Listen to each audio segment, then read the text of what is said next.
Hello friend, मैं हूं वीरेंद्र कुमार और आप लोग को एक बार फिर एसोट साइंस क्लासेस में बहुत बहुत स्वागत है।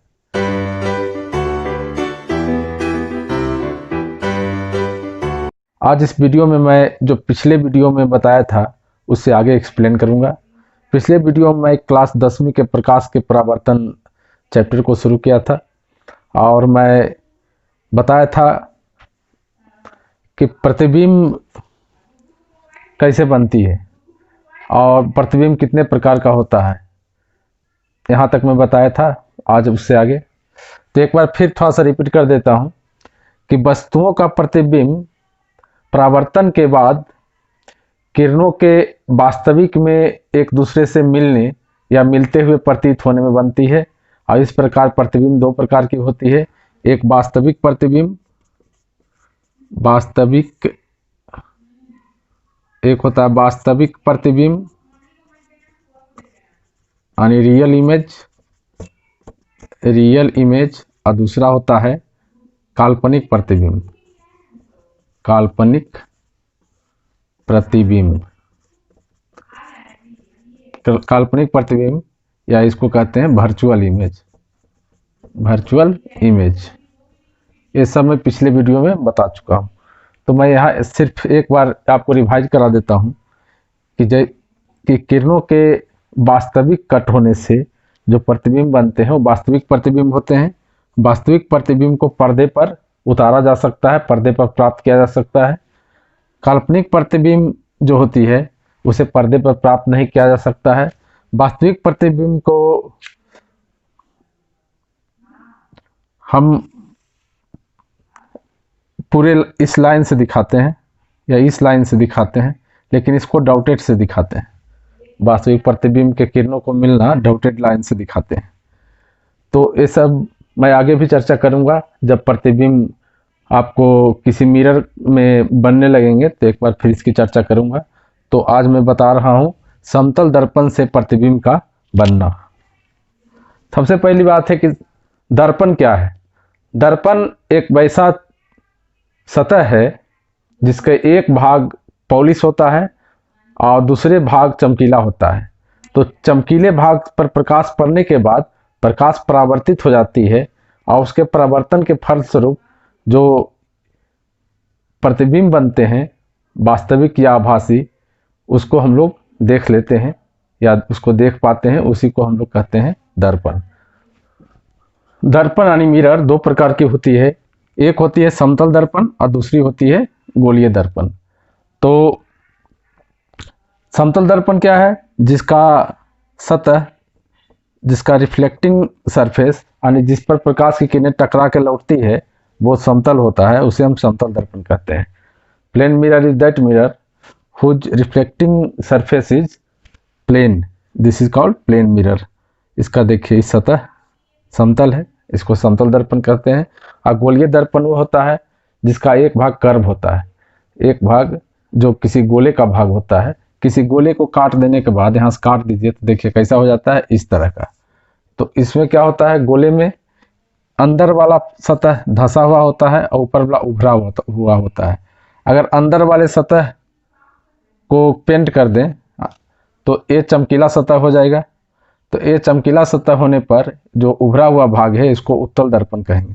अगर इधर पॉलिश कर दें तो ये कहलाएगा उत्तल दर्पण, और अगर इसी का उभरा हुआ सतह पॉलिश कर दें यानी बाहरी भाग, तो ये कहलाएगा अवतल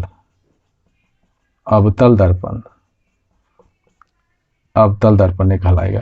यानी इसको इंग्लिश में कहेंगे कॉन्वेक्स मिरर और इसको कहते हैं कॉनकेव मिरर। इस प्रकार हम कह सकते हैं कि गोलीय दर्पण दो प्रकार की होती है। गोलीय दर्पण होती है दो प्रकार की, एक होती है उत्तल और दूसरी होती है अवतल। गोलीय दर्पण होती है दो प्रकार की, उत्तल और अवतल। इसको कहते हैं कॉन्वेक्स और इसको कहते हैं कॉनकेव। तो मैं आज दर्पण से प्रतिबिंब का बनना बताऊंगा। तो सबसे पहले मैं बता रहा हूं समतल दर्पण से प्रतिबिंब का बनना। समतल दर्पण,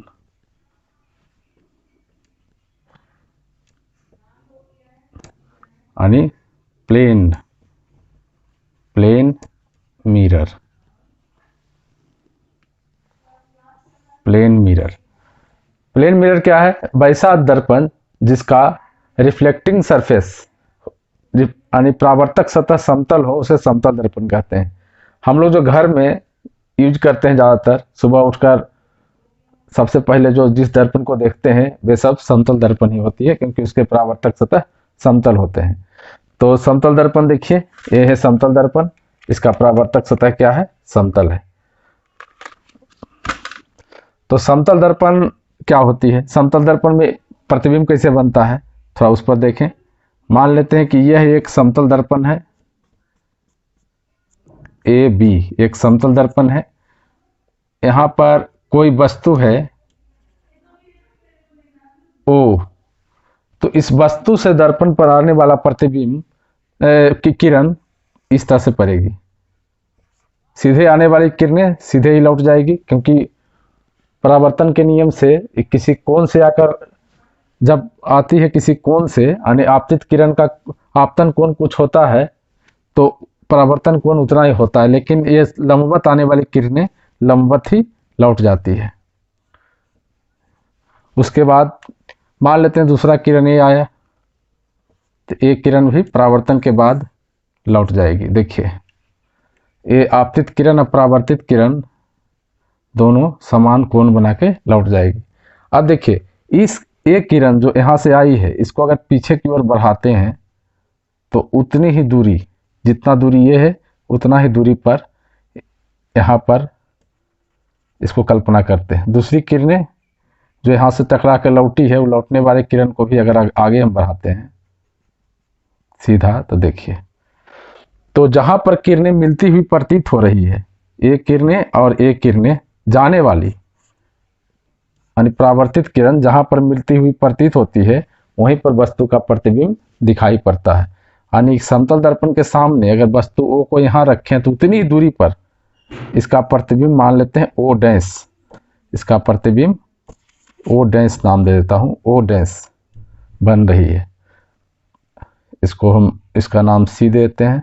तो देखिए, सी ओ वस्तु की दूरी है, वस्तु की दूरी, और सी ओ डैश ये प्रतिबिंब की दूरी, प्रतिबिंब की दूरी, यानी ये है distance of object, distance of image.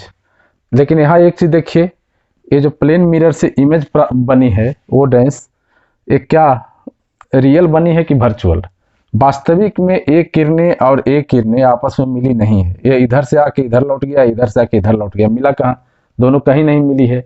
जब किरणें वास्तविक में नहीं मिलती है, लेकिन जब आगे बढ़ाते हैं दोनों को, तो दोनों किरणें परावर्तित किरणें मिलती हुई प्रतीत होती है। जब किरणें मिलती हुई प्रतीत होती है, लगता है कि मिल रहा है, तो काल्पनिक इमेज होती है। यानी समतल दर्पण में जो इमेज बना है यहाँ, वो कैसा है? वर्चुअल है, काल्पनिक है। काल्पनिक किरणों को पर्दे पर उतारा नहीं जा सकता है। तो समझ गए? तो समतल दर्पण में बनने वाली इमेज का क्या क्या खास गुण हुआ? पहली बात कि वस्तु की दूरी बराबर होगा प्रतिबिंब की दूरी, यानी वस्तु की दूरी बराबर होगा प्रतिबिंब की दूरी। प्रतिबिंब माने इमेज, प्रतिबिंब की दूरी, यानी distance of object is equal to distance of image. दूसरी खूबी इसकी क्या होगी? दूसरी खूबी इसकी है, दूसरा गुण इसका है कि ये हमेशा काल्पनिक होगा, काल्पनिक इमेज बनेगा। काल्पनिक प्रतिबिंब कैसा होगा? काल्पनिक, यानी कि वर्चुअल। तीसरी बात है कि इसे पर्दे पर उतारा नहीं जा सकता है। अब थोड़ा सा मैं आपको दिखा देता हूं कि समतल दर्पण में परावर्तन कैसे होता है, इमेज कैसे प्राप्त होती है। ये बात तो मैं दिखा दिया हूं, और डेली आप देखते हैं घर में, तो यहाँ भी देखिए, ये हमारे पास मान लेते हैं कि एक ऐनक है, एक मिरर है जो डेली आप घर में यूज करते हैं। तो इसके सामने देखिए ये स्केच को, इसके सामने स्केच उतनी ही दूरी पर दिखाई दे रही है जितनी दूरी पर, इसको नज़दीक लाते हैं, देखिए नज़दीक दिखाई देती है, दूर ले जाते हैं तो दूर दिखाई देती है, लेकिन अनुमान लगाइए दूरी बराबर है। ठीक है। अब परावर्तन देखिए, परावर्तन क्या है, ऊपर से आने वाले लाइट परावर्तित होकर बोर्ड पर पड़ रही है। देखिए, अगर इसको लाइट पर ध्यान दीजिए, यहाँ ध्यान दीजिए इस स्क्रीन पर, ये आपको दिखाई नहीं पड़ रहा है तो मैं हटता हूँ थोड़ी सी, नीचे जो ग्रीन स्क्रीन है यहाँ पर देखिए, एक स्क्रीन दिखाई दे रही है आपको यहाँ। अब देखिए इसका पोजीशन सीधा रखा हूँ तो सीधा दिखाई दे रहा है, अगर इसको मैं बदलता हूँ तो बदलता हुआ प्रतीत हो रहा है पोजीशन। तो ये क्यों बदलता हुआ प्रतीत होता है, क्योंकि रिफ्लेक्टिंग एंगल चेंज होता है, एंगल ऑफ इंसिडेंट चेंज होता है तो एंगल ऑफ रिफ्लेक्शन भी उसी के अनुसार बदल जाता है। तो समतल दर्पण में समझ गए, वो वस्तु है, वो वस्तु से आने वाली प्रकाश की किरण यहाँ से टकरा के लंबवत आने वाली किरणें लंबवत ही लौट जाती है, दूसरी किरणें ओ नाम दे दीजिए कुछ, ओ सी है तो इसको डी नाम दे दो, ओ डी किरण आया और यहाँ से परावर्तित हो गया। दोनों किरणों को हम पीछे की ओर बढ़ाते हैं तो यहाँ मिलता हुआ प्रतीत होता है ओडेंस पर, तो यही वस्तु का इमेज यहीं पर दिखाई देता है। तो जितनी दूर पर वस्तु होती है उतनी दूर पर प्रतिबिंब बनता है, यानी distance of object is equal to always distance of image in case of plane mirror. तो प्लेन मिरर आप समझ चुके हैं। अब प्लेन मिरर में बनने वाली एक और खास गुण है जिसको बोलते हैं लेटरल इन्वर्सन, यानी पार्श्वीय पार्श्व परिवर्तन। गुण को लेटरल इन्वर्सन यानी पार्श्व परिवर्तन कहते हैं। पार्श्व परिवर्तन क्या है, जैसे देखिए मैं दिखाता हूँ पहले प्रयोग से आपको। देखिए हमारे हाथ में एक कागज का टुकड़ा है, इस कागज के प्लेन टुकड़े पर क्या लिखा हुआ है, आर, यहाँ आर लिखा हुआ है। हमारे हाथ में इस पेपर पर आर लिखा हुआ है, जो टुकड़ा है इस पर आर लिखा हुआ है, देख सकते हैं। अब हम मिरर आप इसके सामने ले जाते हैं, मिरर में कैसा दिखाई देता है, देखिए इस तरह से मैं रखता हूं मिरर, ये देख सकते हैं। अगर हम यहाँ रखें मिरर तो कैसे दिखाई दे रहा है, देखिए वीडियो में, यहाँ देखिए राइट दिखाई दे रही है और राइट लेफ्ट दिखाई दे रही है। इसे मैं यहाँ दिखा रहा हूँ, ये दर्पण है और एक पेपर का टुकड़ा है जिस पर लिखा हुआ है आर। यहाँ लिखा हुआ क्या है, आर, ये आर लिखा हुआ है जो आपको इस तरह से दिखाई दे रहा है। ये पोर्शन इसके सामने ही दिखाई देगा, ये पोर्शन सामने ही दिखाई देगा, लेकिन देखिए जो इसका भाग था इधर राइट, ये राइट था, वो दिखाई दे रहा है किधर, लेफ्ट। लेकिन जितना वस्तु की दूरी रहेगा उतनी प्रतिबिंब की दूरी बनेगी, इसमें दिक्कत नहीं है, इसमें प्रॉब्लम नहीं होगा। तो लेफ्ट राइट और राइट लेफ्ट देखने की घटना को लेटरल इन्वर्सन कहते हैं। इसको क्या बोलते हैं, लेटरल इन्वर्सन। इस घटना को बोलते हैं लेटरल इन्वर्सन, कहते हैं इसको पार्श्व परिवर्तन, इसको कहते हैं पार्श्व परिवर्तन। तो क्या गुण हुआ, 3 गुण हो गया प्रतिबिंब का समतल दर्पण में। प्रतिबिंब की दूरी बराबर वस्तु की दूरी, यानी डिस्टेंस ऑफ इमेज बराबर डिस्टेंस ऑफ ऑब्जेक्ट। दूसरी इमेज होती है काल्पनिक, हमेशा वर्चुअल होती है, इसे पर्दे पर उतारा नहीं जा सकता है। तीसरा लेटरल इन्वर्सन शो करती है।